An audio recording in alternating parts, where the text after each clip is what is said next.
Третиот дериват на култниот Defender пристигнува во најголемото пакување.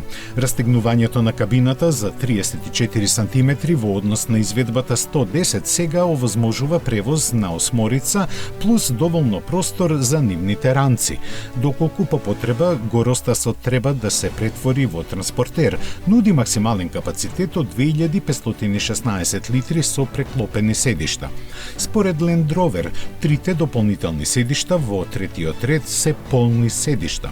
Зголемувањето на должината на телото ги задржува незапирливите теренски способности на Defender.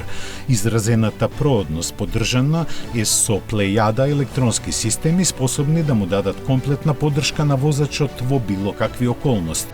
Во духот на марката е во внатрешноста да се употребуваат материјали отпорни на долгогодишна тешка експлоатација, а воедно се еколошки. Лансирањето започнува со едицијата прво издание, која е намонтирана со богата спецификација и има 3 верзии. Тие се достапни со моќните и ефективни Ingenium мотори. Бензинците се 6-цилиндерски со ознака според силата 5300 и 5400 и се електрифицирани со умерен хибрид од 48 волти.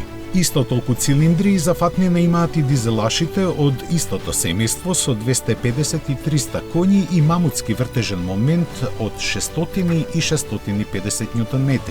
Во инает со големите пропорции и маската овие мотори се способни да истрчаат до стотка во рамка од 6,3 до 9 секунди.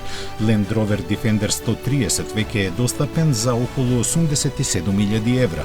Со првиот примерок Land Rover ја слави платинестата година на владењето на кралицата Елизабета II со подарување на незиното височество специјално изработен Defender 130 за употреба од страна на британскиот Црвен крст.